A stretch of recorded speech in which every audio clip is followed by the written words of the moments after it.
Hey, Jackie. Hi, Eric. How's it going?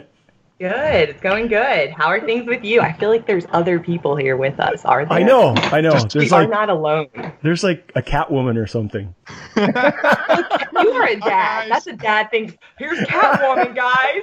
Yeah, like it's super dad joke. It's not kawaii. He goes straight like Michelle Pfeiffer Catwoman. Like, he's like, well, is there any other Catwoman really? I mean, come on. Halle Berry, people like her, right?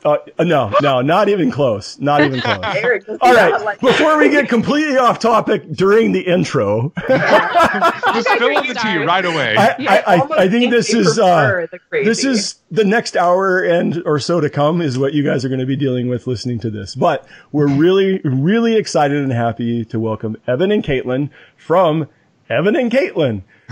So creative. They're very easy to find. And you can spell Katelyn multiple ways if you aren't sure what Katelyn she is, and you'll still find Evan and Katelyn. If you're not familiar with Evan and Katelyn, they are makers and YouTubers and podcasters.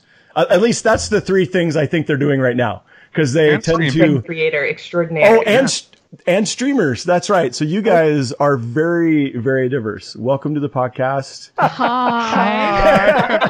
Yeah, I think that the main reason, I mean, it comes across as being diverse, but really we just didn't know what we wanted to do. So we're like, let's try a little bit of everything. Oh, we like it all. Okay, I guess we're doing it all. Yeah.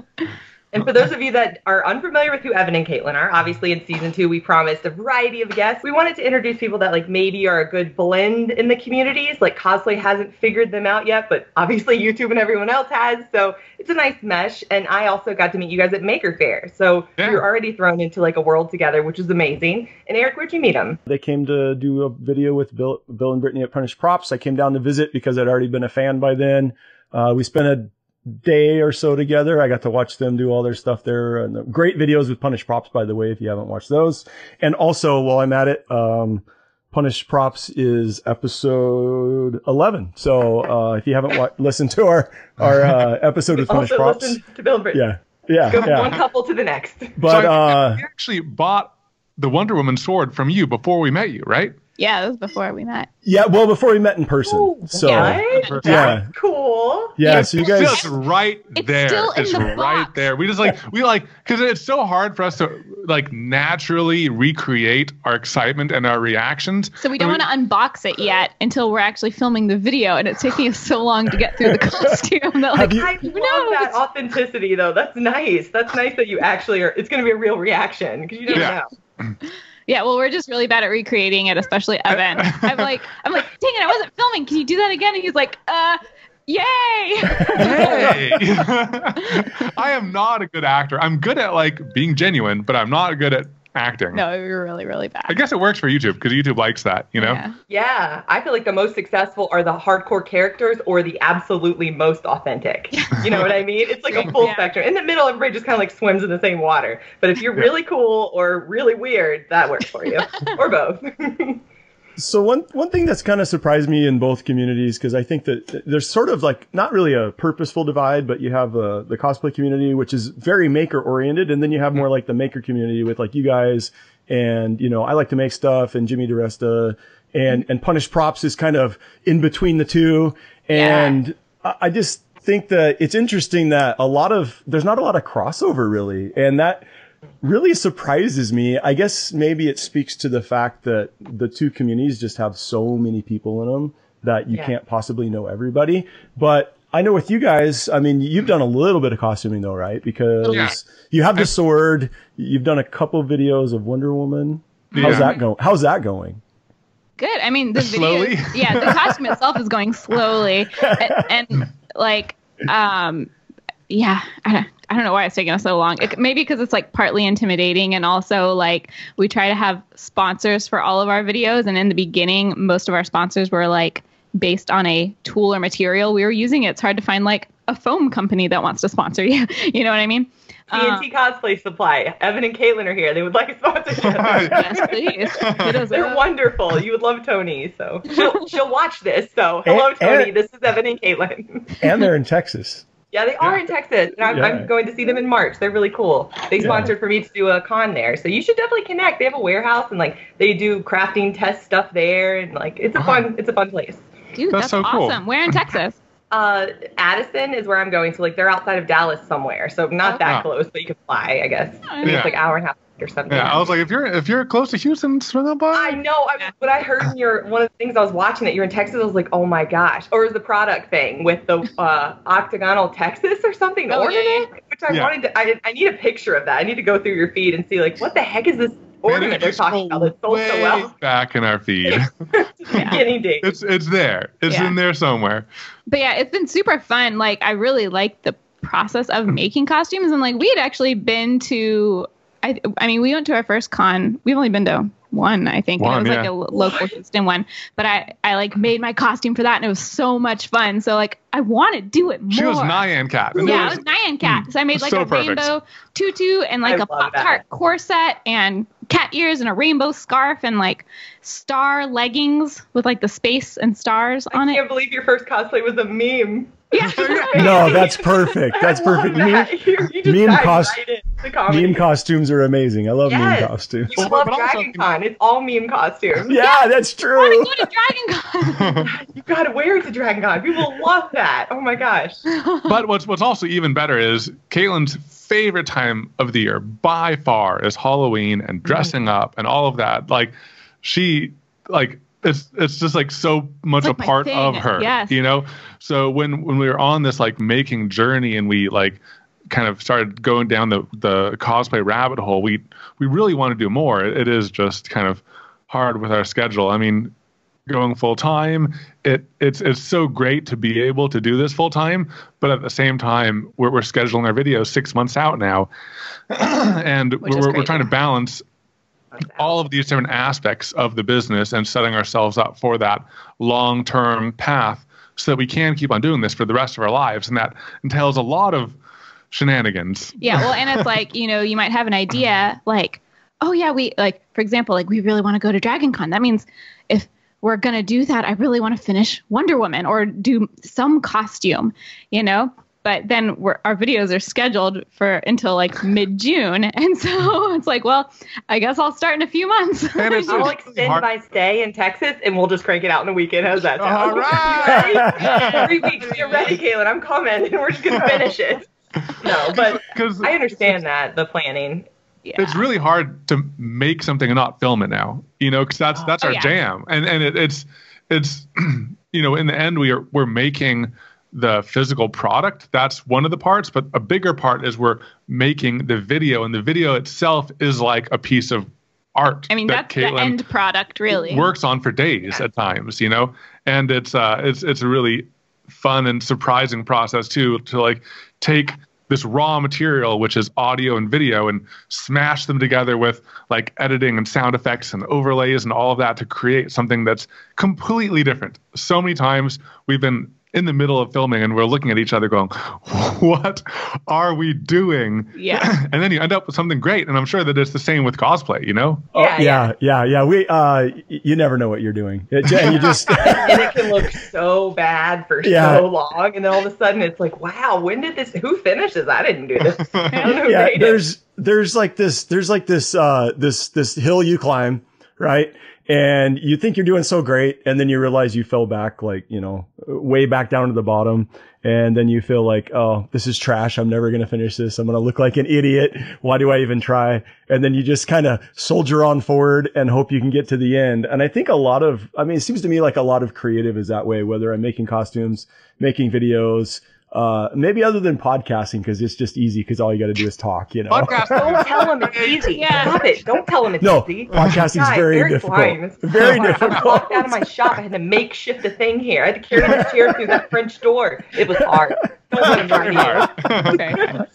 But I actually have an interesting or a question for you guys that I feel like I have struggled with personally. I don't know. Eric seems to just like make videos and talks about how easy it is to me, but I have filmed tons and tons of footage. I have like a 2 terabyte hard drive full of footage that never became anything because I struggle at the part of not knowing how much is too much to film, and then I get bogged down with just cutting it up. Like, it takes me ages to get through. And how do you decide, like, how do you stop yourself from that? Because it seems like that would be a big bottleneck in, like, getting the content out. Yeah, it is. I mean, it is something that, like, we've gotten slightly better about over the past almost 2 years of making videos. But I think for us, one of the hardest things was, like we were talking about earlier, we want to capture genuine moments, and like if something funny happens, it's hard to recreate that. So we would overfilm, just saying like, well, something funny is probably going to happen at this part because we've never done this thing before and it's probably going to go wrong.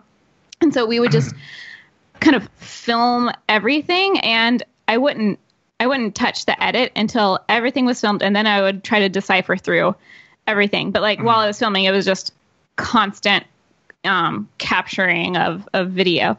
And one thing that's helped a lot is kind of editing in my head. That way, there are some parts where I'll still film like that. Like if we're going to do a new type of resin pour for the first time, and like, one, we're going to need all hands on deck because like dry time is happening and things are messy and you're not going to want to be touching cameras.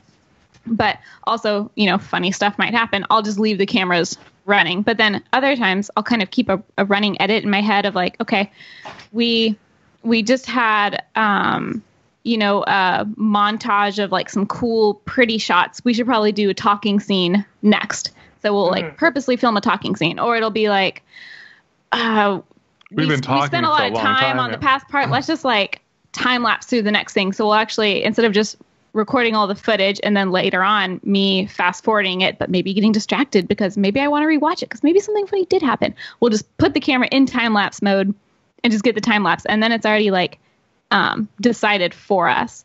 So I feel like that kind of stuff helps cut down. Like we still probably film more than a lot of people. There's a lot of people in the maker community where it's just you get the shot of what you're doing and you voice over it, and you just need a few seconds of every step, and that's it. And it's super simple. And our videos aren't quite like that. Right. They aren't. Yeah. The ones I was watching, like even your most recent one, that one has like you guys talking and experiencing it. And most people, the easy thing, I don't want to discredit the people that do it because it's still hard, as I've said before. But the easier thing seems to me like a snip of the foam, a snip of the blades I'm going to use. And then I can just talk about each piece, and I only have to do like one cut, one glue together. Like that seems easy. It's hard when you have to put yourself in the video. That seems the tricky part. And knowing when it's too much you or maybe not enough you, because they want to see you. But I think that like a weird balance. Yeah. The hardest part is starting, but then as you go, you will find your style. And it's something that we're still in the progress of 2 years in. It's I think we're starting to find it, but at the same time, we talk to people who have been doing it for 5 years. Bob says he's still figuring it out, so it's all a process. But I think that starting is probably the hardest. Yeah, and I would say definitely, because I've watched a ton of your guys' videos, and I've personally seen the evolution of it. And mostly it's like the editing reflects your personalities, and I think that is like really cool. Really, really cool. And I see it in every video, and I'm always like, oh, dang, that was clever. I love an editor's footprint. I consume so much YouTube. It's shocking because I work from home, as all of us, well, Eric has a normal job, but the rest of us, like, we know once you transition to work from home, you need like background something, audio, podcast, doesn't matter. And I watch a lot of YouTube, and it's so interesting to see the editor's footprint. Like PewDiePie, famously, his Brad editor, I watch that guy on Twitch now because I was like, who is this editor? He's a genius. I love like the funny captions. Like I turned on closed captions just to watch the editor. Like I am not even that interested in his content. I just find like it's fascinating that an editor can go so mainstream without ever being on the video. Like what an interesting concept. Yeah. But it's art. It becomes art. It's very similar with I don't know if you guys have watched like the Bon Appetit channel, but we watch Brad Leone and like Vinny, who's the camera guy, and I'm assuming editor, like the way. Yeah, I think he must be because he's got to be an editor too, because like Brad will say something to him and there will be a pop up of Vinny's response. But I think it's cool that Vinny's such a character. Videos have become so meta that like camera guys and editors are also just as much of a character. Yeah, Phil DeFranco, his camera guy, he pulled him right out from the front. Like, you see it all the time, and it works. Like, America wants this weird reverse reality TV. Like, we're done with the normal reality TV. You want like a different way. Like we don't want to see you all the time, but then when we do, we really want to see you. So it's interesting. Yeah. I have a question about like when you're actually shooting your stuff. How do you separate like, okay, this is gonna be both of us together. You're gonna be behind the camera, or I'm gonna be behind the camera. Is that something that's grown for you as well, as far as like finding that a natural rhythm with that, or is that something that's more of a struggle? We used to worry about it more because we used to like really try to keep stock of like balancing both of us being on camera, just Evan being on camera, just me being on camera. And we would be like, oh no, you did the last scene. Let me do this scene. That way it's balanced, you know?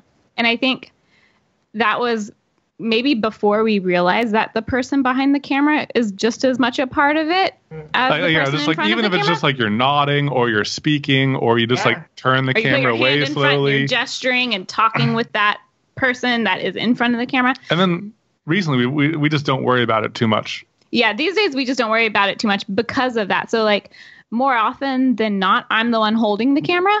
And I think it's because like I do the editing as well. So I usually have an idea of what I want the shot to be. So like a lot of times I'll be holding the camera and Evan will be the one on screen, or it'll be on a tripod and it'll be both of us. And that's probably what most of our shots are.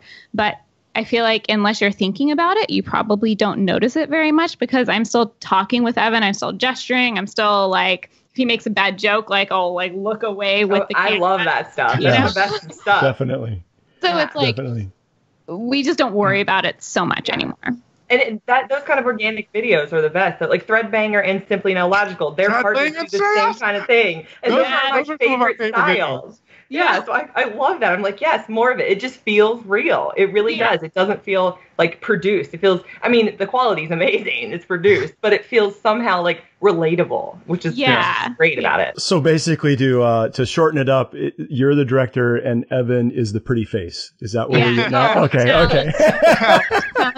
We just do a little touch up here. Oh yeah. Do you put makeup on him? A little bit of powder here and there. A little powder. But really, I think that having a divide in our duties is really stress relieving, because I mainly, in my head, as we're going through the project, I'm thinking, okay, what next step logically needs to happen? Like, so we just did the glue up, then do we like drill the holes first and then do this next step, or like, you know, the order of operations to make everything very efficient. Or I'll like make decisions like, okay, we're going to be doing the exact same thing in this next scene. So I'll give Katelyn that heads up. Like, this is going to be the exact same thing.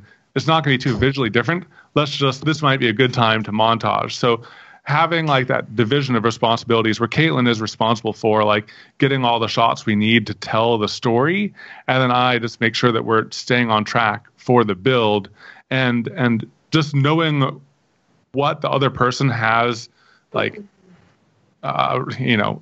responsibility again for, lets you kind of offload that off of your head and your chest, you know? Yeah. Yeah. I know that a lot of people feel like they can make it on their own, and a lot of people do make it on their own, and I'm not criticizing that, but there's something so comforting and so much like just more, I don't know. It's like the fear of failure isn't as bad when you have somebody in the trenches with you. Like, it just feels like you're both invested in its success. So it's more likely to have more success. When you are struggling with stuff, it's not as bad because there's two of you and you can commiserate and like you both fully understand everything. And when you have a win, it's more exciting because you have someone who to celebrate with. Yeah, that's celebrate the best part. Yeah, it's true. Yeah, so like when I'm in my shop shooting my own videos all by myself, I just go to the corner and cry because I don't have anybody to celebrate with. Just name the camera. I don't know. Have you ever watched any of David Picciuto's videos? I don't know if you watched him back in the day, but this is before he had a cameraman, but he had a pretend camera guy named Chuck.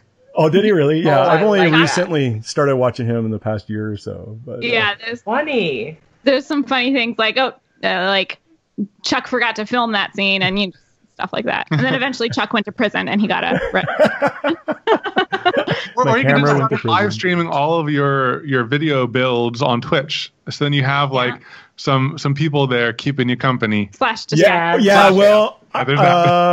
a couple years ago, I actually did Twitch stream quite a bit. But the problem is my day job is a rotating schedule, and for Twitch to really stick you have to stick to a very regimented schedule. At least that's what I've learned. Nothing bad about that. At least that's what I've learned from my other, prop builder friends and stuff that do Twitch. And I can't say, hey, I'm going to be on every day at such and such time. But it does free me up for things like this on weekdays where I get to do things like this. So I can't complain really because I'm not restricted to just weekends to do things as well. For us, since Twitch wasn't like, we really like Twitch and it'd be cool if it became something in the future. But since we have YouTube as our primary like outlet, Twitch is just kind of like a fun way to just hang out with low pressure. So if 10 people join, awesome. If 40, 50 people join, awesome. It's like no big deal. And it's just an excuse for us to play games, do art, and do the things that we wouldn't make the time to do otherwise in kind of a low pressure environment. In our community, obviously, like a lot of people struggle on how to make a hobby professional, like how to take it to the next level. Like in every community, they say make for the sake of making, woodwork for the sake of woodworking, cosplay for the sake of cosplaying. Don't even think about the money. Well, I don't know what magical unicorn and pony land they live in, but like I have to I like bacon sometimes. That costs money. So what you need to do is find your avenue. And as you said, Twitch is like your casual, kind of more relaxed thing, which is interesting because YouTube is your highly produced thing. And a lot of people try really hard to make Twitch just their thing without obviously repeating your most recent podcast. I highly recommend you guys go and listen to their new, I think it's your most recent one. It's Why We Are No Longer Selling Products. Yeah. And as I told them, there's a lot of people in the cosplay community, as you guys know, working on patterns. I sell patterns or selling resin kits or selling tools, new tools they've created, or foam fillers. Like we basically have a massive variety of products that are just popping up in the cosplay community, and they're useful. But when is YouTube the right choice? I feel like, to me, I think of it as, well, what's your strongest product? Is your product your strongest product, or are you your strongest product, or your brand? Yeah. And you guys did the product selling thing and then have kind of left that, like you've evolved to the next stage, your final form or your middle form. I don't know. Do you have any advice for people on heading down the right road for them? Or just how did you know what was the right road for you? We'll try to do a brief overview. We do want to do a whole YouTube video on how to create a YouTube channel, and then a whole video on how to monetize that YouTube channel to go down that rabbit path. But we'll kind of go down a few of them and see how many bits of useful knowledge we can drop in. But I think that one of the main things that we've seen as we go down all these different paths of revenue is whatever you put the time and reoccurring effort into, that is the thing that you can make succeed. I mean, any of those revenue streams are 100% viable. There are some people who have put so much time and effort into plans that they can take almost a year off and still have that income coming in. There are people who have doubled down on Patreon, and that's their primary sources. There's people who have put a lot of effort into making videos that are friendly to sponsors and gathering all of those connections and monetizing mainly in that way. Or there's people who mainly go on merch or just AdSense, and they just make viral video after viral video. And that's probably the hardest. But, we tried a little bit of everything, and we're settling in on a mix, which is personally for us, it's about 60% sponsored income, 20% Patreon, 15%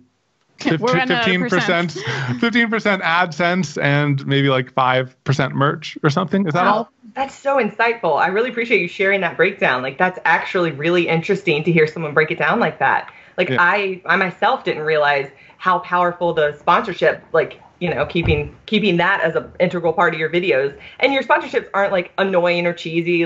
They're pretty, you guys do them really organically. I don't know if they feed you exactly what you have to read, or you get to mix it up a little bit, but sometimes talking points, and sometimes they're just just say anything you want. Wow. but yeah, for us, products were a piece of that pie, and they were a relatively small piece of that pie, but they took up, when it was heavy product season, around the holidays, they took up just as much, if not more time than videos. And with the videos, that leads to sponsorship income, AdSense income, Patreon income. I mean, Patreon's kind of ongoing, but we owe it to our patrons to keep making videos. Yeah. And there are all these things that came from putting time into videos, whereas putting time into products, you get paid for the products, but then there's not all these ongoing benefits of like, well, every video you make, that's another video in your, library of videos, and that gets to live on forever. Products are just like, you do them, it's all kind of behind the scenes, and then it's done, and then you do it again. And so I think that was part of it, just it took so much time, and it was kind of like in its own vacuum, whereas everything else was all tied together. And then I think also we just realized that we like making stuff, but we don't necessarily like making the same thing over and over and over again, and we would rather try something new. And that doesn't make for good video content, right? You guys touched on that point. You're like, how many times can you film making the same Texas ornament or something? Yeah. And I say the Texas ornament, but also like they're very intelligent. Like there's like engineering designs that you guys talked about on that podcast. So like it's not just like small time stuff. It's a variety of things. So you guys really tried to branch out your products and keep, I guess, a lot of SKUs or whatever. But that's time consuming. You talk about shipping, man. That I feel you on that, dude.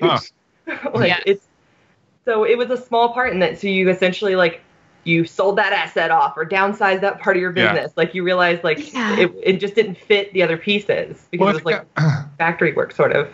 I think another thing that we saw coming in the future, we could double down on products and we could have kept on developing more. And it would, I did really like making products. And I know that some people, they might want to go down the path of making more products, bringing people on to make those products, like outsourcing a lot of the work that they don't want to do. And then all they can do in their days is the stuff they want to. Like if all you want to do is designing products and you have the back end of orders incoming and the demand, then you can kind of structure your life and your daily routine so that you don't have to do the things you don't want to do. And that's ideal for some people. But I think one of the things that was important to us is just the two of us being together and working together. And I think that we're not opposed to bringing other people in if they're the right people, but we really just liked just the two of us having that full flexibility in our days and in our lives so that if we ever wanted to take a 1 month vacation, I don't know when we'd ever do that. It's no time in any foreseeable future, but we could do that without the pressure of having other people rely on the income that we were bringing in through our business and everything. And just like looking down the long path, the only way to scale up making products is to bring people on. And the more people you bring on, the more responsibilities you have. And risk and overhead too. Like risk and overhead. It becomes scary. Yeah. Whereas with YouTube, your income eventually grows as your audience grows and everything kind of scales with it. But you can stay just a 2-person team or, whatever size you want to be at. And it's not dependent on the size. And I'm sure there are, there's ways you can become more efficient in your product making, but I feel like you will hit a cap at some point where unless you start outsourcing or hiring more people on, you're not going to go past that cap. And there's nothing wrong with it. It's just like wasn't the path that we wanted to take. And I think it is, it's totally different if you're doing more like digital products. Like there's a lot of people in the maker community that sell plans and, people in the cosplay community that sell patterns and things like that. And that's totally different because it's passive, so it's passive income. Once you do it, it's done. It feels like a YouTube or a Patreon. It feels like it like organically grows with whatever else you're doing. Like it does. I can do the podcast and then maybe I'll get pattern sales off of someone that listens to the podcast. So it doesn't feel the same as like the product development. And also, like, I don't know if you guys, with your background, I'm sure that, or actually, have we even covered that? Do you guys want to say like what your background is in? Mechanical engineering, design, and product manufacturing kind of testing. Yeah. So that's why he's super qualified, guys. We're not just talking to a guy that like, decided to like, he's not just a kindergarten teacher, which is also awesome, but maybe they don't specialize in like robotics or something. Yeah. So. Yeah. And then what's your background in, Kate? I was a graphic design and marketing, so. So that's why. Talk about a power couple. Well, yeah, and that's why all your guys' stuff in marketing looks really good. So. Yes. Girl. Yeah. And I just have to throw out there, I think Evan would make a really great kindergarten teacher. I'm just, yes. That would be fun. Yeah. So you would wear yourself out because you want to be wear myself like out. We have a 3-year-old niece, and like Evan just wants to be like so entertaining and the most awesome uncle, and then you just die. I'm so tired. Throwing a 3-year-old up in the air, catching her for 20 minutes straight. Because she doesn't tire of that. Yeah. Oh no, you're in like it's insane. Yeah. Just you don't pace yourself. Uncle exercise program. Just Kids are literally the version of the little reactor in Tony Stark's chest. You know, it's just infinite energy that never stops until it just wears itself out, and then boom, they're done. But some air tantrum, please. Yeah, it's that's so interesting that you have such an advanced background in, you know, like creating, like how you could create some crazy stuff with that background. Like in your podcast, you talk about some of the ideas that you've had, and you guys have got to listen because it's fascinating. Like I got to thinking, like, does he ever feel like he's wasted? Like he's wasting time in his youth where he could like come up with something revolutionary? Do you ever feel like there's a void missing and you just have to create something new? Or do you feel like you're always filling that with what you create on YouTube? I think the main thing that I think about when it comes to that specifically, like doing bigger things, is I just think that that's coming later on down the line. Right now, I think that it's all about that growth, seizing upon opportunities in front of us right now. And I think that long term, I mean, that knowledge, that drive, and that passion for that type of stuff isn't going away. Yeah, that's I agree. part of who I am. And I know that eventually we're going to do some of that in our videos. Yeah. It just takes a lot longer. I mean, there's one product that I want to do and manufacture, you know, in a certain way that I think will tell a fun story. And it's nothing crazy big like what I could do, but you know, I think that this is the best way for me to have full creative freedom over what we make and be able to do things on a bigger scale and share that with a broader audience. And it feels like I'm in the right place. Yeah, I was just asking you that to see what your opinion was, but for me, it's like ageless. Like you can create at any age. My granddad's 86. He's an engineer, and he's always creating. And some of his best ideas came later in life when he had like a whole seasoned arsenal of products throughout his life. So and what do they say? Like need breeds ingenuity or something like that. So like maybe along this journey, you guys will develop a really cool product that makes people that have, you know, a content creator lifestyle, like make it even better for them. So I think that, you know, life is long. There's plenty of chapters. So, yeah. Well, I also feel like in baking in general, this whole field that we're in, it's really fun to explore all the different sides of things. I'm trying out materials I never would have tried otherwise. You know, at my old job, it was mainly metal. And now we're getting exposed to everything, you know. And resin, Katelyn's favorite thing. Caitlin's favorite thing. We will. She's like, I can have all kinds of resin episodes. Like it wouldn't be boring. Geodes. Is it really hard, really hard just not to become the resin channel? I mean, quite honestly. I watch so many resin videos too, so I get the addiction. It's fun. It is tempting because you can do so much cool stuff, but we have a lot of like ideas we're super excited about that don't involve resin, so it helps like balance us out. Yeah. I think that, like you were saying, getting exposed to more things will inform decisions I make later on about what to make and how to make them, because just focusing on like the high-end manufacturing, that limits it to a certain portion of the world. And I think that one thing I'd like to do is, you know, focus on giving back and inventing things that might benefit people who are in parts of the world that don't have access to this type of engineering. I mean, there's a great series that Mark Rober has done a few times where he focuses in on inventions that benefit third world countries, like a way to separate blood to test for malaria that costs a few dollars, like a centrifuge. That's just a piece of paper and string. You know, that's genius. Or like a microscope that you can make out of like a cheap piece of plastic and some paper again. You know, it's like that's the type of things that can lead to a bigger benefit from a much smaller cost. So I think that getting exposed to all these different types of makings and materials, I think will benefit long term. And I think this making journey we're on, it's like we play a lot of video games like Diablo, and it's like in the game you kind of grind and level up. But if you stay in the same, like if I stayed in Act 1 of Diablo, I'd level up much slower than if I kind of pushed from Act 1 to Act 2 to Act 3 to Act 4 and everything. And then I feel like what we're doing right now is running through the world, like way beyond our like skill level. And we're just leveling up. We're leveling up so much with just like power run. Yeah. And just learning so much stuff that a lot of people may not have the chance to learn. So I think that it's great. In cosplay, I think it's really cool that it's one of the fields that mixes so many different types of making. I mean, I don't know how, like a single field that encapsulates within it woodworking, sewing, paper, metal, foam, every single type of material there almost is. Resin. yeah, resin. It's like it's the one field within making that includes almost all the other fields. That is interesting, because it's the unifying thing is more like the end result. Yeah. That you have like super cool prop or costume or whatever it is that you're making, rather than other fields of making where the unifying thing is the material itself. So like woodworkers or woodworkers. That's a great point. I've never looked at it that way. That's a great point.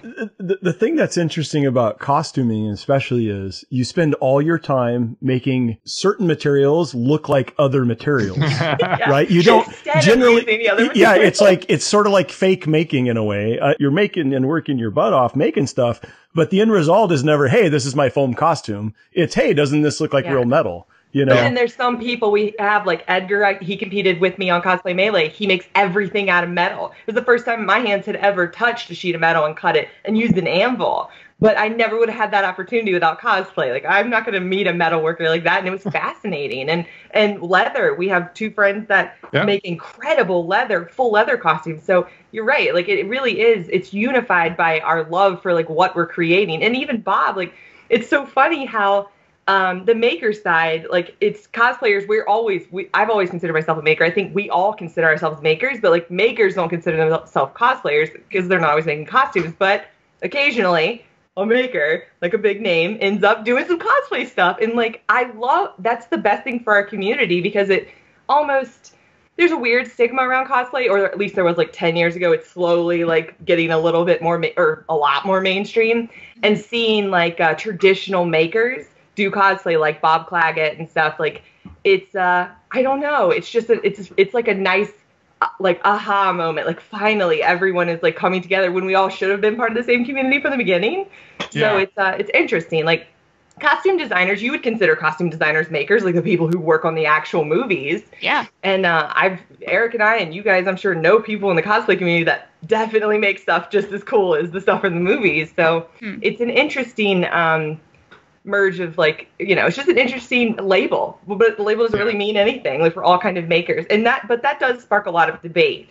I don't know, you guys seem like you have a pretty positive community, but from time to time people like to like explain a label or label you without realizing it. So well, I think hopefully it's part of like a bigger change going on, like societally, hopefully, where people just are more accepting of whoever people are and being silly or being yourselves. And I think that the content we're seeing on YouTube is like ahead of TV by a long shot in that regards, where it's just people who are just themselves are being embraced in a great way. Like we had Bobby Duke on our podcast. Well, it's going to be coming out sometime soon. It's the next episode to when we're recording this, but I'm not sure when this is released, so it's getting confusing. He said that, like, and if you haven't seen Bobby Duke, he's like a wood carving artist who is like blown up and like in such a great way, and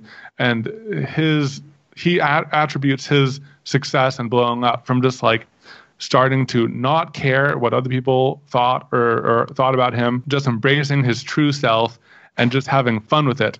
And I feel like that's a message we're hearing again and again and again from people who are finding success in their fields. I think that's just a pretty positive thing. Man, our audience is, Eric, our audience is going to love you guys. Gosh, you're good people. Like, it's just like when somebody opens their mouth, they just say like lovely things. Like, oh gosh, you guys deserve your success. Like, you just seem like nice people, and I echo your thoughts. Like, I feel the same way. I feel like the authentic people, the genuine people, definitely find success. And the beauty of both communities, or the whole community, is that there are no like standards. You don't have to have a full face of makeup. You don't have to be perfectly dressed up. Like, even the super successful YouTube channels, you guys, Fred Banger, Simply Illogical, Bob Claggett, like Bob's not putting makeup on his face. I mean, he might be, but like he doesn't. Yeah, he definitely doesn't. He's just a naturally svelte man. But it's, you just be yourself, and people don't like the judgment in the YouTube community for like aging or having some saggy jowls or like being plus size or having acne, whatever. It doesn't really exist. Like in a beautiful side of YouTube that it doesn't really exist in. Like you actually can be yourself. And I feel like a lot of people don't think that. Like they don't even know that that's okay. They just assume that everybody's a beauty filter and all glammed up with like high-end equipment. But some of the fastest growing channels, like there's a girl, Brandy TV.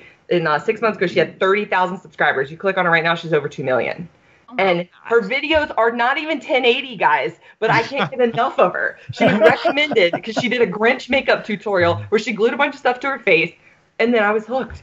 And it's just this crazy girl being herself. Man, it's genius. It really is. It's the time for the everyman. Like, it's okay to be yourself. I love that about YouTube and about the community in general. Along those lines, I want to set the record straight, because every once in a while, like on your guys' videos, there'll be somebody that's like, "Are these two for real?" You know, they're so. In fact, I think I've even read somebody say something like "sickeningly sweet" or something like that. Yeah, I get that. We gave them diabetes. Yeah. Oh, that's what it was. Yeah. That's So, I mean, I'm sure you have many examples. I mean, I don't think a ton of people say that kind of stuff, but every once in a while you guys do kind of get that, like, these two are they like actually this way? And they are. It's like what you see on YouTube is who they are in person. I've spent a day with them, and you guys just have like this great chemistry. You obviously like each other, which is amazing. Well, because you guys spend.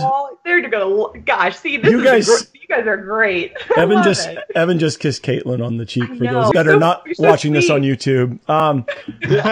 So my question is, you're together all the time, right? Yeah. How is that as a husband and wife, and then also as like a business too? Because we have other friends like Bill and Brittany, that same thing. They're together all the time. You don't really have a break from each other. Do you think that that's just your personalities, and just only certain people can make that work? Or is there something more at play there? The whole reason we started doing this is because we wanted to hang out more. So we were kind of in a pre-primed position for it to work out, because that's why we started doing it. We didn't start doing it because like we had this like strong urge to make videos. It was, we wanted to do something together because we never saw each other when we were both at our 8-to-5 jobs. So, I mean, for us, it's awesome. We love it. We share a desk. We sit next to each other literally all day. And I don't know, it's great. I'm sure that there are people who it's not their thing, because you know, especially when we just got back from a convention, so it's kind of fresh in my mind. But, you know, there's always people that say like, "Oh, I could never spend that much time with my husband or with my wife." Like, how do you guys do it? And we have a hard time when we are apart for any period of time. Yeah, if we're like apart for too long, it's like, "Hey, I miss you," which is, you know, cheesy, but still, it's true. Hey, you know what though? Sometimes cheese is okay. I've been married almost 26 years, and I'm the same way with my wife. It's like my husband too. Like I wish that he was with me all the time. Like I feel like I would annoy him to death, because I just have so much. I'm like, let's do this, and he's helped me with a few projects. I've pulled him in, like woodworking or metal, like bending and stuff, and because he has his own tools too. But it's definitely, if you really want to be around your partner, like I don't think you're going to suffer. I feel like I don't know, we wouldn't fight any extra for being around each other. And I'm sure you guys don't either. Like you actually enjoy the person that you married. Yeah. Well, so we definitely also have, like, going back to the power level, and we definitely have like leveled up our communication skills working together so closely. And I think that that's something that'll be with us for the rest of our lives together. Absolutely. You know, because like, you know, even like thinking through, like talking with someone so much and spending so much time together has not only improved my communication skills with Katelyn, but I think my communication skills in general, just thinking my ideas through and helping me think about how my words sound to other people. Because when you're just with someone for short periods of time, even if there is a small miscommunication issue, it doesn't matter because it just kind of fades. But when we are together so much, and like we mentioned earlier, we can't act worth anything, and we're filming videos all the time. You know, we need to be on the same page and understand where the other person is at the same time. And there have been times where I'm sure you guys have been there too. Any maker has been there where the project is frustrating, or the video is frustrating, or you're just kind of frustrated in general or overwhelmed. There's this. We're so lucky to be doing this, but it's not the easiest thing.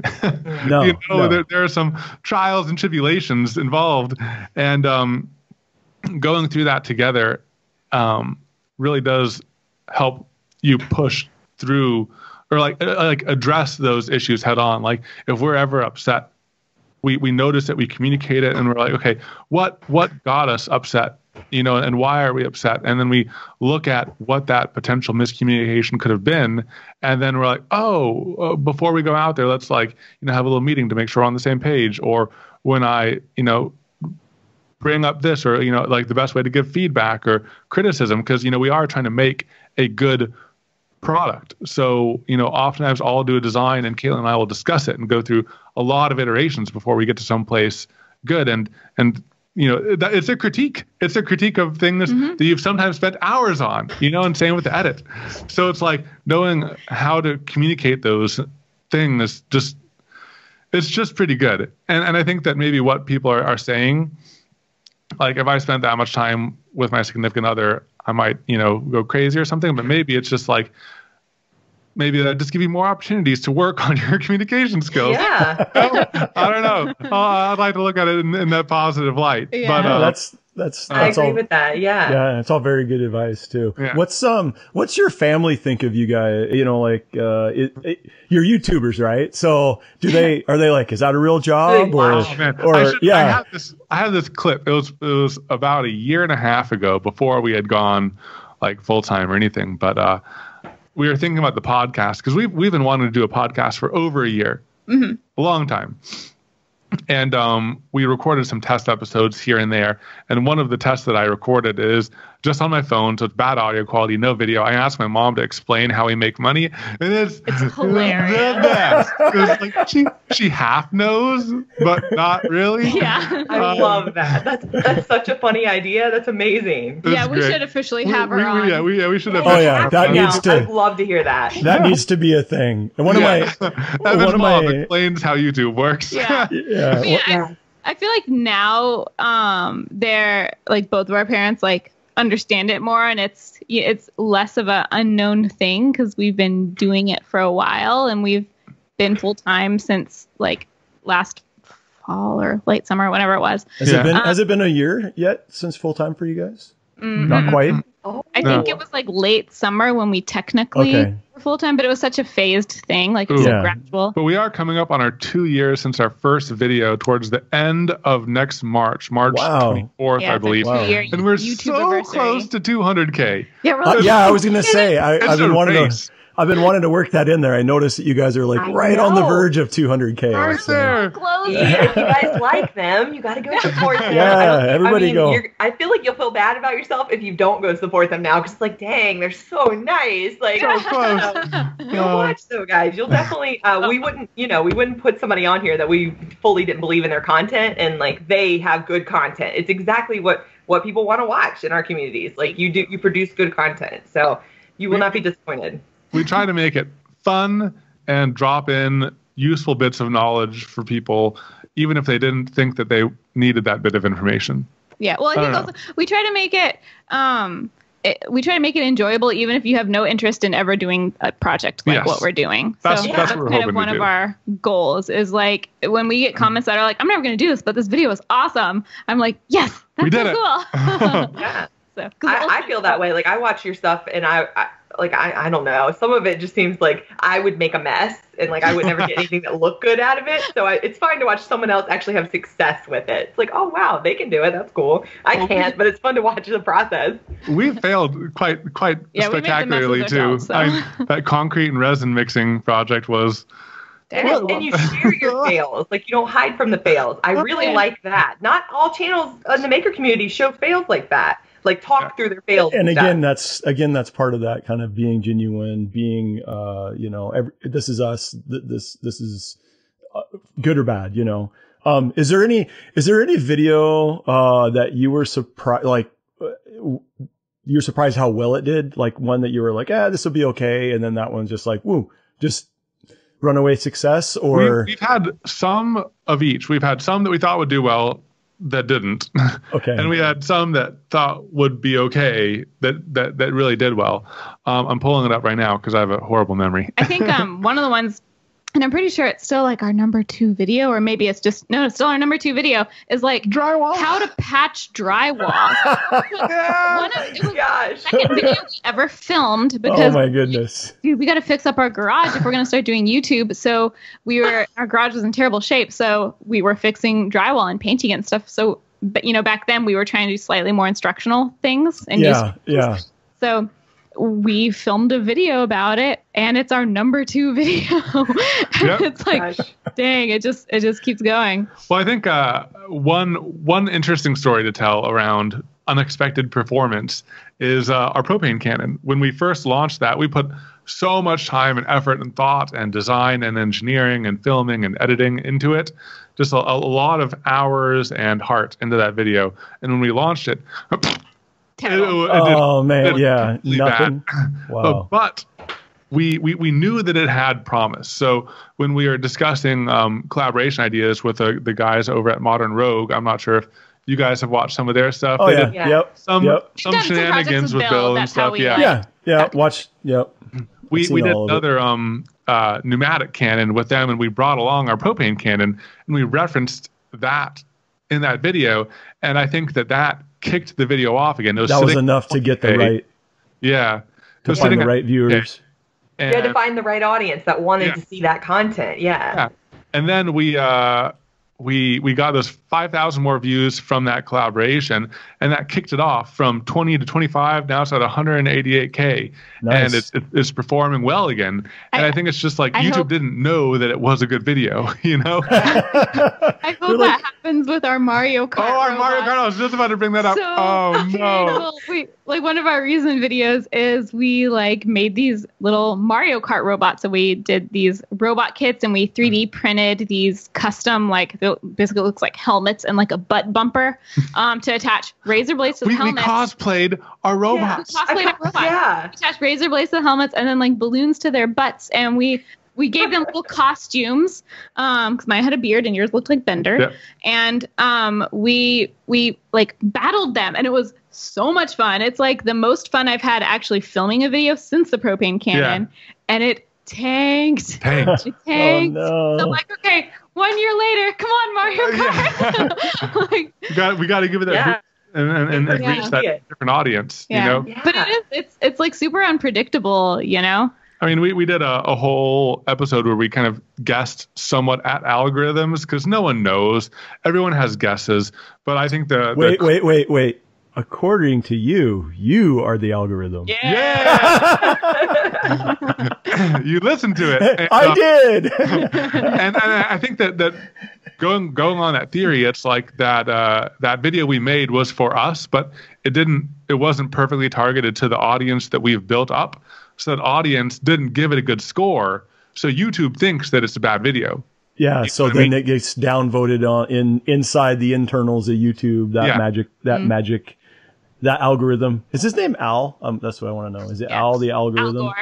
Rhythm. That makes it hard if you want to have variety on your channel. Like if you know that if you begin to realize that your personality is kind of becoming your product. Like I'm sure you guys didn't start out thinking we are going to be successful. People are going to want to watch for us, even if we're watching paint dry or something. Like people begin to tune in for you. That's what happens on major networks, like on television. So people get obsessed with, I don't even know the names of half of those shows, but I recognize all the faces of the hosts. When you realize that it's like your personality, you kind of get comfortable and think, well, maybe you do. You guys will have more insight. You get comfortable and think what? Maybe our audience will be cool with us doing more of these things we also want to do, and not just this straight and narrow kind of thing. This makes me think of Simply Nailogical. Yeah. Oh my gosh. Yeah. Such a broad change. such a broad change, but so welcome. Like I wasn't a watcher of the nail art, and I became a watcher with her and Ben. You know, like I love that. I can't get enough.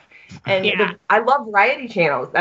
I'm one of those people. Like I subscribe to a big variety, but I have friends that only watch like people that ride bike trails. Like that's it. They're not going to watch something illogical or something else. So it's an interesting thing when you realize that like there is a part of your audience that does want to see you do variety, and so you have to decide like, do I stay this one route or mix it up? Like Bill, our friend, he's really stuck with his, even though I like his comedy videos the best, like mowing the lawn and stuff is Skyrim kick. Is there an inherent kind of anxiety for you guys in choosing projects because of that? Because that's something that I've always kind of been curious about. We have gotten better about, you know, when you're not fully established, it's a bigger stress. I'm not saying that we've gotten over it, but at the same time, with our revenue stream somewhat in place, I feel like, you know, we can kind of branch out, and if our videos don't get as like, because like we could design our videos somewhat to like a safer topic, like home renovations. We renovate our bathroom or something. I feel like that'd do pretty well. But like, you know, just continuing to explore the videos that we like, and not everyone can do it, because I like the advice, like make the videos you want and your audience will come. But at the same time, that's not always true.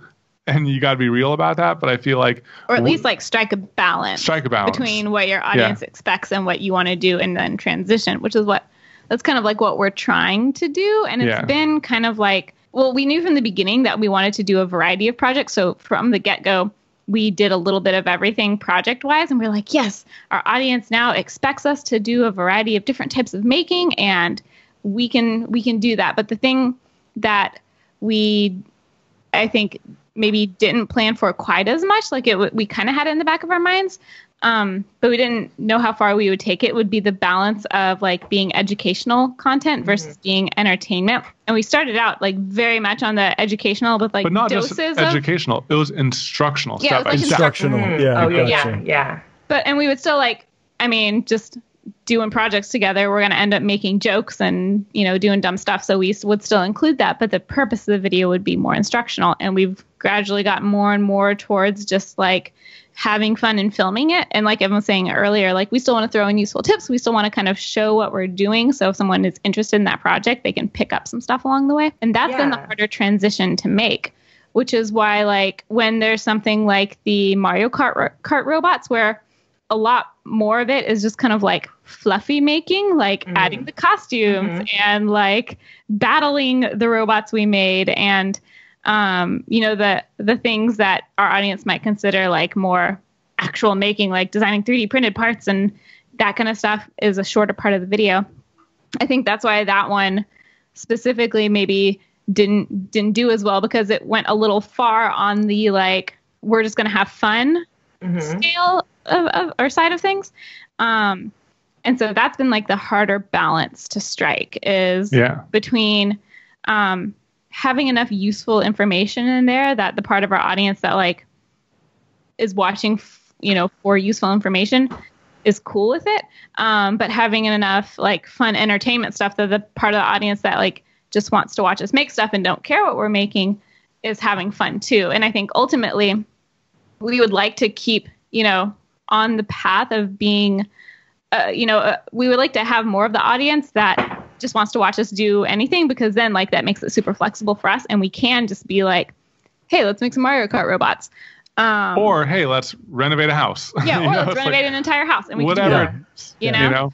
Because think of the audience that you encompass when you do that. Like when you're instructional, it is a lot. It does narrow down. Like someone's 5-year-old son may not want to watch while mom's watching, and then a 17-year-old kid also. Like you're not going to really be like a in the household kind of thing if you're pinpoint instructional. But it has an amazing purpose, and people want it. But the entertainment is like almost when it's like you can watch it with your spouse, like even if your spouse doesn't do your stuff. Like the people that Matt and I watch, like you guys and Simply No Logical and a variety, I throw on the TV, and he just, in the beginning, he was a little reluctant, and then he likes it because he's like, oh, okay. And there's a comedy blacksmith, like a guy that like does blacksmithing and is like funny. And dude, that guy's hilarious, but I'm never going to do any blacksmithing. Yeah. But it's nice. It's like you guys, you become like, I don't know, like a replacement for television almost. Like you're just like in the homes and people just your entertainment. And I like entertainment with a little bit of instruction. So it's definitely the fringes of the audience. And that's what we like watching too. Like most of what we watch is more on the entertainment side. So I think that's another reason why we like doing it. It resonates with us. Another thing is, I mean, there's so many reasons, but we got a little bit uncomfortable when we're trying to instruct people on something that we don't fully understand. It's like if we're like welding something and we're trying to tell people step by step, here's what to do. We wouldn't want to do that until we've done enough welding that we feel like we know what we're doing. And then we wouldn't be making videos for a long time. But it might be a year from now for our first welding project. But if it's just like, watch us do this and come along with us on this journey, then it's fun and low pressure. And the expectations aren't there for it to be perfect in a way. It lets us branch out and try new things without waiting till we're expert enough to give instructions. Especially because like some of the stuff is dangerous if you're doing it wrong. So we absolutely really don't want to be giving instructions. Totally loved the welding video, by the way. Thank you. I kind of feel like doing welding and filming it, it's like you pretty much can just film anything during the weld and you get like this awesome footage because it's easy. Sparks are great, right? You're gonna ultimately just look super cool even if you don't know what you're doing. But the success of channels that are people not doing stuff they don't know how to use is like astounding, actually. Like Graveyard Girl Bunny, she tests like all those products that are as seen on TV, similar concept. She has no idea how they work. She almost always gets it wrong. Like she's had her hair caught in all kinds of contraptions, but it's so great to watch that. Like I love watching someone use a tool, or like I feel bad obviously when they put like a primer on and then it's like Crack City and you want that, but that's the weird catch in that is like if you are failing, you like up your audience engagement somehow. I feel like because people want to help you and tell you about it. William Osmond, have you seen any of his content? Probably. I don't know. What does he make? What kind of stuff? William Osmond, he you guys would like his videos. You'd like it. He was an engineer and he worked like in some with some cool people in some cool places, but he started like doing projects on the side just for himself. He started a blog to document it. Then he started making YouTube videos to supplement the blog. And then people started really having a lot of fun with his videos, and he leaned more and more and more into that. So watching the evolution of his videos from slightly more instructional to the like hilarious and just primed for laugh moments. Just to like give you an example, I think one of the first ones that we saw was, so he had this like giant janky laser cutter that he built himself. That he built himself in his like studio apartment. And he laser cut. This starts so good already. I love a story that starts with janky laser cutter. Right? And he was also our first collaboration. In fact. Oh my gosh. So he laser cut a bust of Vin Diesel out of ham and cheese. And he made a sandwich from it. He made a sandwich from it. And he put googly eyes in his eyes. The freezer for like a year, and we got to see it in person. It was I can't believe that. Where has this channel been? William Osmond, definitely check him out. That's amazing.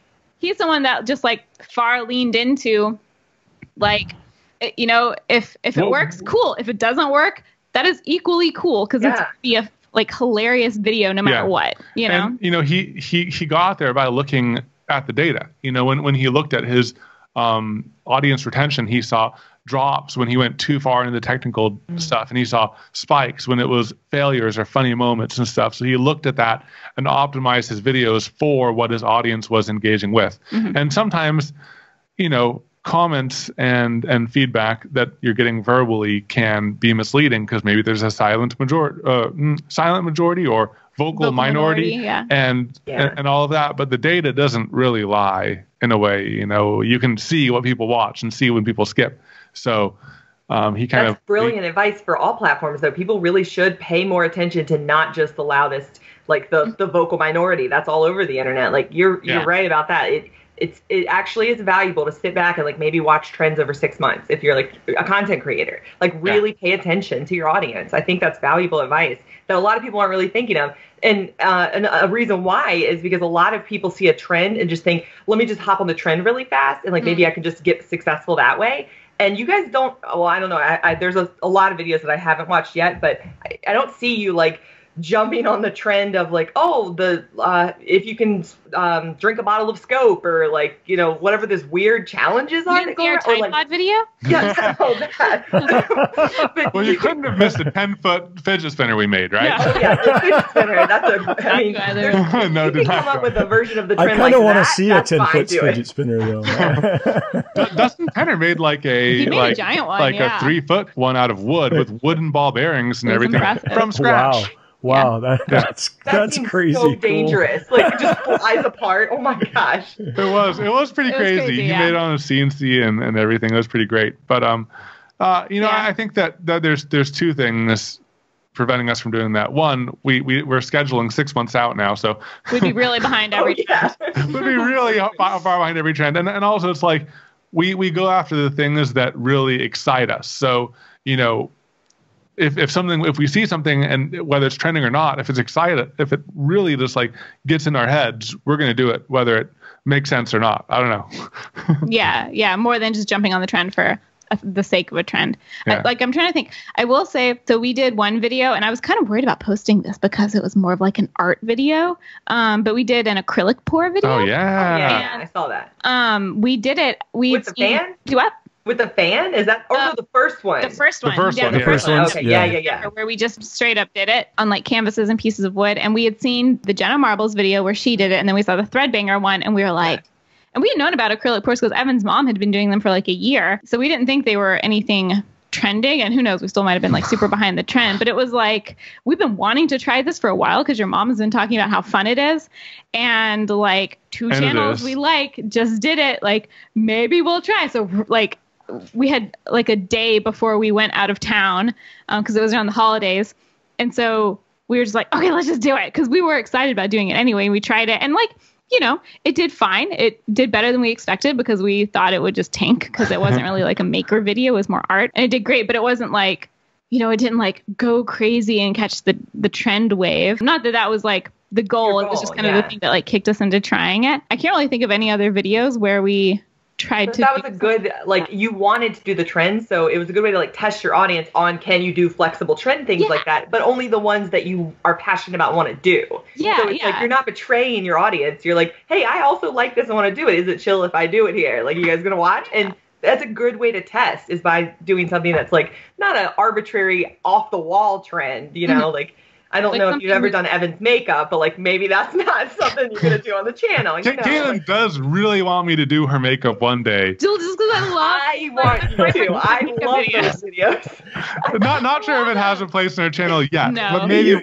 day. You Her almost second channel, who knows? you to your credit, you almost got the steps right on the podcast when it was good. a question in was it during one of your games, I think? Yeah. I can't remember. Yeah. Yeah. And you're like, close. It's all there, but you know, maybe not the exact order or something. So. You did surprisingly good. I'll choose some interesting colors. Yeah. I love that you go on the podcast. That's awesome. We started, this was because we talk about this kind of stuff all the time, because there are types of videos that we would want to do that like we just can't foresee really being able to. I'm going to check on the oven real quick. Okay. Yeah, we have stuff cooking. There are like types of videos that we think like, oh, that would be so fun to do, but there's no way we can tie this to making in any form. So we started doing like E&K Tuesdays, and we don't do it all the time. We've only done a few, and we just want to kind of do them every now and then as a more casual, more random video. That way it can, like, we can get our audience used to knowing like, hey, our normal videos are Fridays, but if you see an E&K, something that says E&K Tuesday pop up and it's released on a Tuesday, it's going to be kind of like a more casual video. And if you're not into that, you can skip it. No need to get angry and unsubscribe, you know. But then for people who do want to, you know, who are down to watch non-maker stuff, they can do that. And so, like I said, we've only done a few, and they perform like, you know, about half as good as our normal videos, which is, you know, pretty decent. But I think it's kind of like a long-term investment, so that if we do want to try out other stuff in the future, like we've talked about, like, oh, what if we did a cooking video? That would be super fun. Yeah. Like we have a place where we can do it. Yeah. Potentially. I don't know. I like that. I'd watch that. I over the holidays, I tried to make macarons, like Oh my gosh. Y'all should make a video on that because I watch everything on the internet. It'll blow your mind. And after day 3, my husband's like, you should have filmed this. Like, it's crazy bad. And like, I was, I said a lot of things out loud that were a little ridiculous. And then I thought, there's no place for it in my audience. But like what you guys are doing, maybe testing things. I've kind of done that with my Instagram stories. Like, if I show a little bit more of my life, is it okay? But on like a more proper scale, like what you guys are doing, I think that's really good advice to like test, because you can always not do more if it doesn't do well. It's not going to hurt you. It's not like it's a reputation damaging thing to have a cooking video, So I think that it's smart that you guys are like testing the waters with your audience. That's really good advice. Well, I think that like the younger your channel is, the easier it is to test the water, because if you've been doing this for 10 years and then you do that, there's going to be 10 years worth of audience being like, whoa, that came out of nowhere. So I think there are some channels where I guess like what the conventional advice would be to like wait for there to be a demand for additional types of content, and then if there's enough demand, fill it. Like wait until you get a bunch of people saying they want to see just, like if a bunch of people were saying they just want to like see us cooking stuff or like joking around or whatever and not really doing videos, wait till that happens. And we do have people saying that, but it's not, like a huge group of people. But since it's videos that we think we would have fun making, we are kind of like jumping the gun and testing the waters, because it seems like it would be a smart thing to do earlier on, just to kind of see. Well, and also I think that depending on your like, I don't want to say loyalty because that's not it, but like depending on how bought into a channel you are, you get like a certain number of passes from the people that are subscribed to you, So it's like if you do one video that's off brand and that person subscribes, they weren't that bought into your channel anyways. If they unsubscribe? If they unsubscribe after doing like, if you put out one video that's a little bit off brand and someone unsubscribes, that wasn't your core audience. That wasn't the person that was bought into like you long term, and that's not that much of a loss. And like if you were watching simply and somehow Christine made a video that wasn't like amazing, what would you do when she releases the next one? You're going to watch it.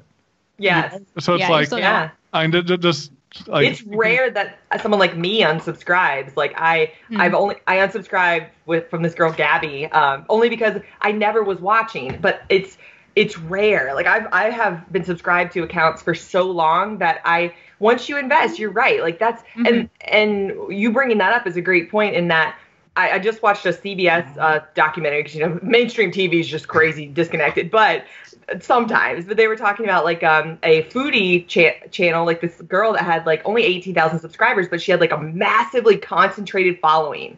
Like the engagement was so good. The comments were so good. And they were saying like how valuable that is. And I thought that's a great point. It is, because if you have that like strong army that you really have, they're very loyal to you and they kind of will allow you to do anything you want because they're sold on the person that you are, they're invested, then like that it's, then you're solid. Like you just have to make sure that you keep the people that are loyal to you, like you keep producing the same content and listen to them, like the feedback that you guys said. So it's an interesting kind of, it's a really interesting kind of job. Yeah. Like, if you think about it, you're content creators, but like you're so much more than that. Like to be a really good content creator, like you and like Katelyn, you and Nicole from the Wood Whisperer, like both having like business savvy marketing kind of backgrounds, like to me that seems really powerful, like really powerful, like a deadly weapon. Like you could conquer a lot.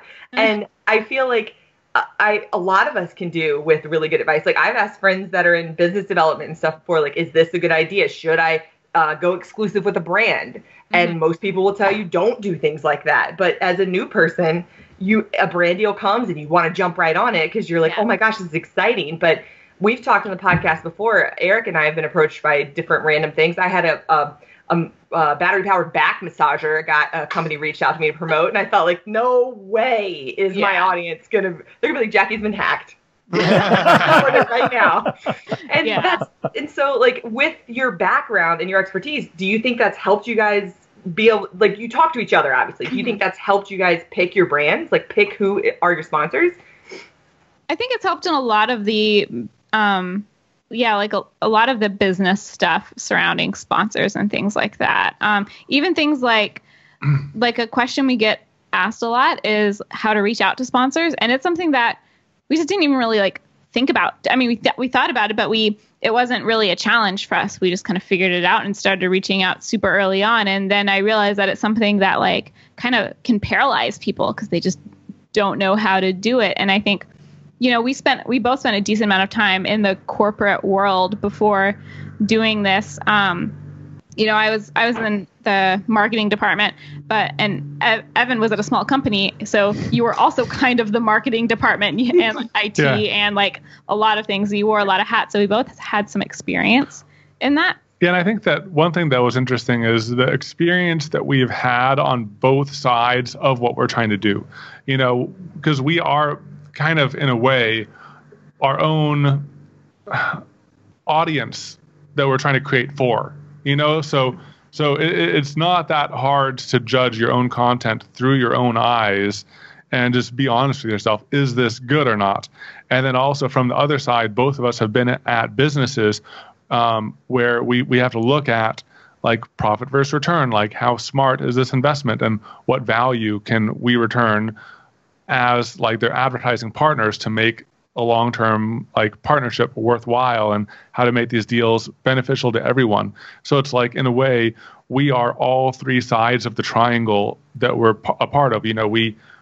Right now we're the content creators, but we understand the business angle and we understand the viewer angle, and we try to make stuff that works for everyone, and it's possible, Yeah. I don't know if I made my point. I don't know where I was No, going. you did. You've made the point that you are your strongest ally when you aren't just the content creator. Like, you should try to invest the time into maybe learning a little bit about the business side, or I feel like the people that are paralyzed not knowing how to reach out to sponsors are the same people that might be paralyzed with like, I don't know how to grow my online store, or I don't know how to like market myself, or what I should sell. Like, you really have to do some soul searching and like sit down and think. Like you said in your podcast, when you were working, you didn't have think time. Like, you couldn't think of things that you wanted to make and stuff. And that's the truth. Like, you need to just think. Like, think of the things, write things down, and do something you may write down one day, may 3 days later, you realize all the flaws in it. Like, you're like, oh no, this will not work. This won't come to fruition at all. So I think the advice that you're giving is something that a lot of people aren't doing. They love the creative, they love the building, they love that, but they don't know how to do the business aspect. Yeah, and it's all just time. I mean, all of it is solvable with time, and I think that's the biggest thing we struggle with is how to spend our time, what projects to spend our time on, like what monetary paths we should pursue with our time. But it's all solvable over time too, because the more experience you get down all these different routes, you can optimize. And I also think like one thing that it's easy to not realize if you haven't put yourself out there, but this community is super open and super willing to help. So there's a lot of things that we learn just from asking people. And I know a lot of people will feel weird about reaching out, and maybe they watch videos and follow people on Instagram, but they haven't started their own accounts and haven't started like creating content themselves, and they feel weird reaching out to people, but they also don't have any. Anyways, I think like there's a lot you can learn just by talking to people in the community, and that's why it's so helpful to like be involved, and even if it is just like leave comments on people's stuff and kind of like make internet friends and go to events when you can and meet people in person, which is awesome, Which works. I mean, all the contacts I have in any of the communities, I'm just gonna say maker community, meaning anybody that makes anything is all because of contacts I've made from just commenting on stuff. You shoot them a DM. I think that's how I originally contacted you guys, or you with me, because of the swords and things like that. Now I forgot what else I was gonna say. But furthering on that is, I think that most people in this community realize that we're all in the same boat, and the more people we can bring onto the boat, the better it'll be, Well, and like the more you can share information, because like, for example, if you're talking about prices you're charging sponsors, Yeah. You know, if everybody chit chatted and everyone knew what everyone else was charging, it would be a lot easier for us, and we would probably all make way more money. You know what I mean? Yeah, because there wouldn't be a bunch preach, of sister. because you know that one of the very big things, you know, that as like a prop maker or even costume makers or whatever on that maker side of things is there's a big issue with basically people undercutting everybody, you know, because they're like, oh, it's my first time. I've never worked at the company before, blah, blah, blah, blah. And so I'm doing it for this. And there's a lot of us out there that we're trying to educate, especially people that are coming into the community, that it's like, you can go a little bit lower because you've never done this job before, but you can't go bargain basement every time because it devalues everybody else in the community. And then the people that have actually created careers on it are like, I can't compete with somebody that's basically gonna do something for free. Because a lot of people, they'll basically get material, you know, cost of materials covered, and they'll do something for free because, oh, I get to make something for this huge company, you know, and then you get that name associated with you.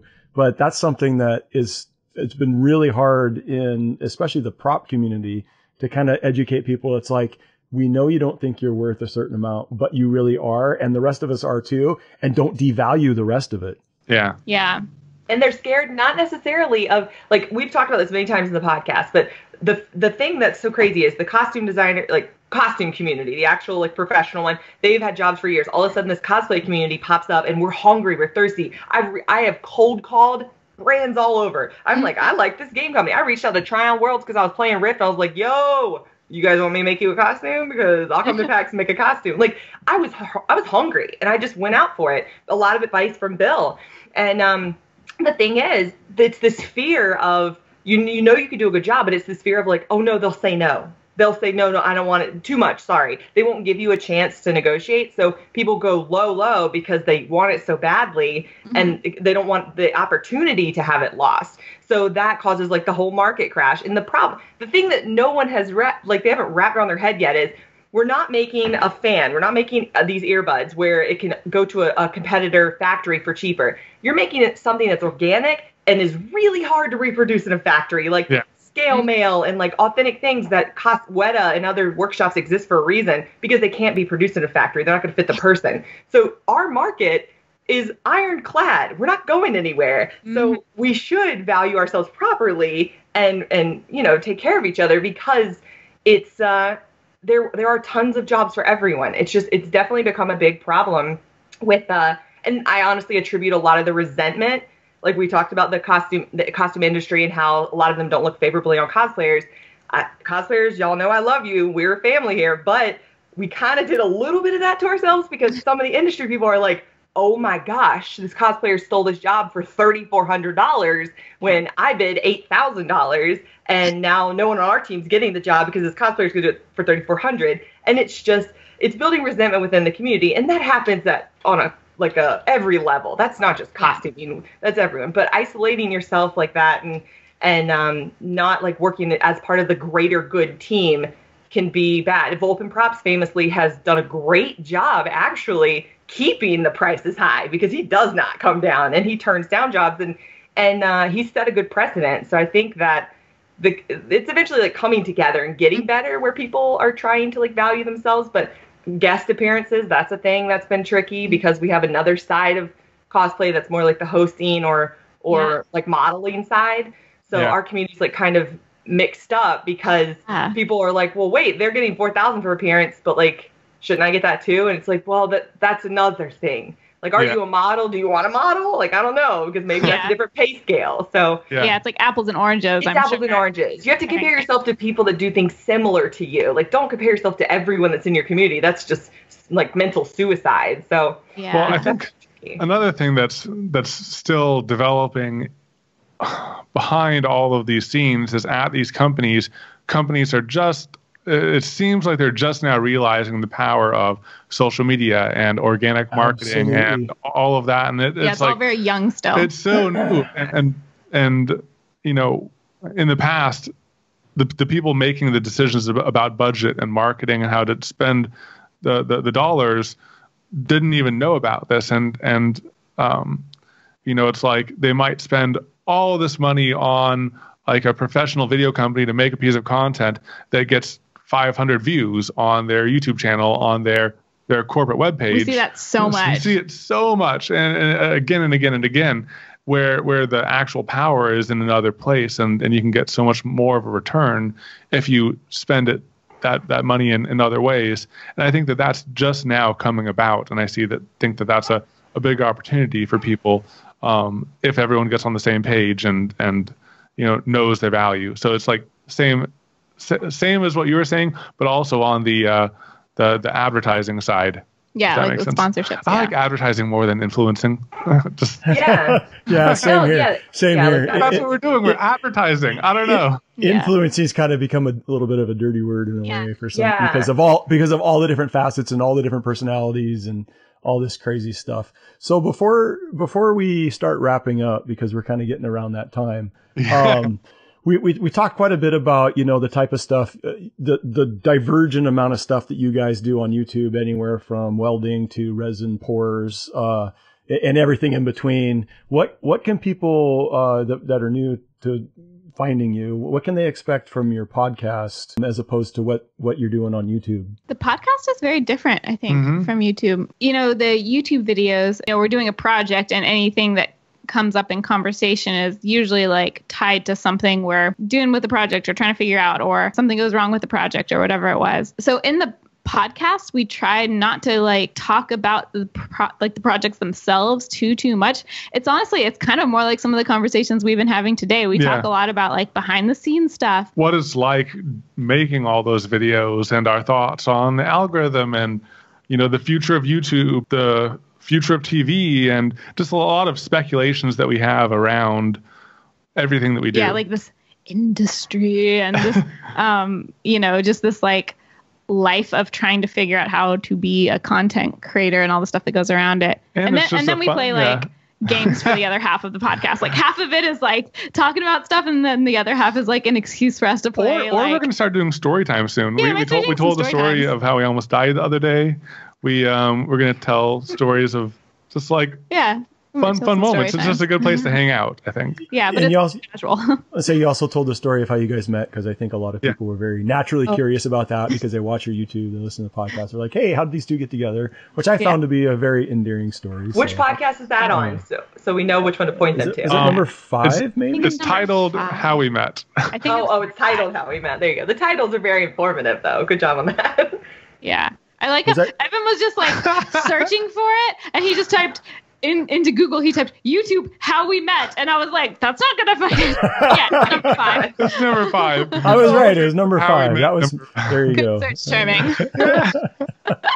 And then another thing, I just kind of want to highlight you guys a little more. Another thing that you do is, along with Patreon, you guys do some like after show stuff too. So you have like another area of like a little bit different content beyond YouTube and then the podcast. Can you talk a little bit about what your patrons get from your after show? Yeah, I think that so it's like we have the project, and then the after shows are all of the behind the scenes secrets of the project. Just because in the videos we can't fit everything in, we never can fit everything in. So there's often like stories about how this project wasn't ever intended to look like this, or how we rolled with the punches this way, or kind of like in the welding one, we just talked about our first experiences welding and the behind the scenes of that. And I think that's a great place for it. It's like for the people who want that additional bit of information about that project. Yeah. So basically for every video on YouTube, we do a second secret video that only patrons get to see, that sometimes ends up being longer than the actual YouTube video, which is funny. But yeah, we just like talk and chit chat. And like Evan said, it's like often project stuff. Sometimes we'll go on side tangents. Of how like we actually recorded this 4 months ago, by the way. Yeah. And we had to make this work with our new editing style, and we re-edited everything. So there's a lot of like behind the scenes stuff. I think that that's the type of stuff that might be covered in some podcasts, but I think it's fun to have our podcast be like a kind of podcast is like behind the scenes. Behind. It's like a free form companion. Like it's just like you guys. Like it's freedom. It actually feels like freedom. Like you were chatting. I like the games. Like I think that's fun. It's you guys you show a whole lot of your life, like different aspects. You know, I think that's really cool. And you're gamers too. I love that. I think that's really cool. Because we always want to know like what our favorite YouTubers play. Like I love that Jenna Marbles is addicted to Skyrim and I talk about it all the time.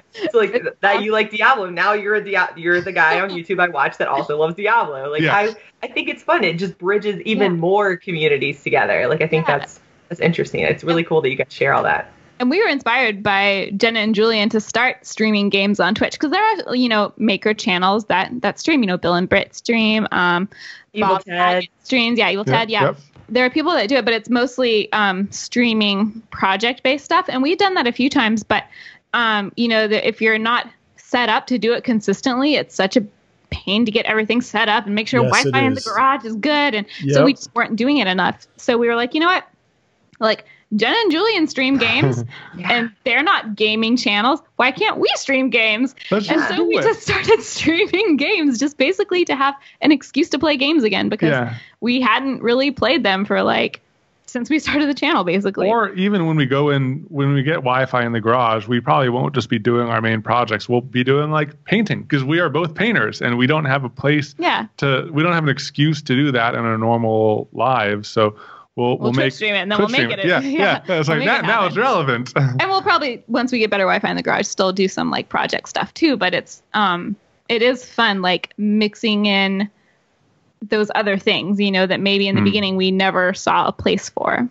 Yeah, I love that. You're using every platform in a way that suits you best. You're not like, I like that a lot. I love that you use Twitch in a different way. I think that's inspiring for people to see it that way, because a lot of pressure in our community is to make, everyone I know always talks, I should start YouTube. I should start streaming. I'm going to start doing this or that. It's like, just do whatever you're going to be comfortable and organic in. Like if you go on Twitch and you're crafting stuff and it's awkward because you don't have the editing, like some people, you watch them live and it's like, oh, this is way different than the edited video I'm used to. And you don't want to cold shock your audience. Like, oh, this is, now I'll never see the videos the same. It's like genius that you guys went the full other way, so they can't compare the two. It's like, oh, this is just them in another way. It's pretty freaking smart, actually. I hadn't thought about it that way.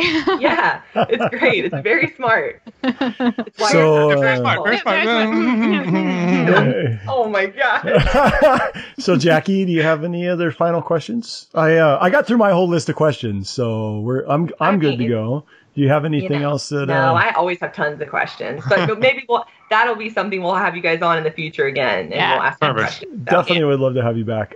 So we have a tradition here at Crafting Geek, and it's the final word. And who wants to give the final word? You have to pick a final word. So if they make it to the end of the podcast, they'll put the word in the comments. And a girl in Germany, Karina, I think is her Instagram name, she drew art of Eric and I of us in our podcast, and our magic word, like our final word, was turtle, and she drew us as turtles. Oh, it was amazing. So we've just done that. So what's a word or a thing that's near and dear to you?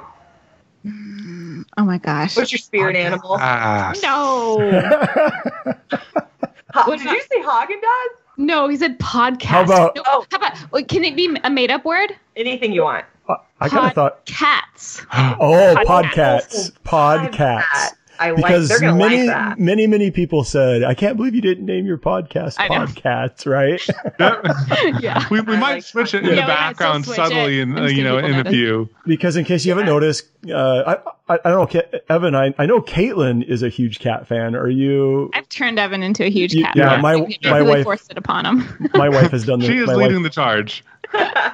My wife has done the same to me over the past 26 years. So if you're not an animal person, I look at you differently. Like there's just something going on, dude. They're just so cute and fun. Like, I don't know, man. Alrighty. So there we are. We're going to wrap it up. Podcasts it is. And thank you guys so much for being on. Congrats on all of your amazing success. We hope it continues to just rise like a rocket as it has been. And you hit that 200K soon. Yes, 200K. Evan and Katelyn. Look them up. Yes, they're on all the social media platforms and on YouTube. Go subscribe. You won't be disappointed, so I can say that like confidently. I don't feel shameless promotion for you. So thank you guys. To wrap it up, we'll see you all next time on Crafting Geek.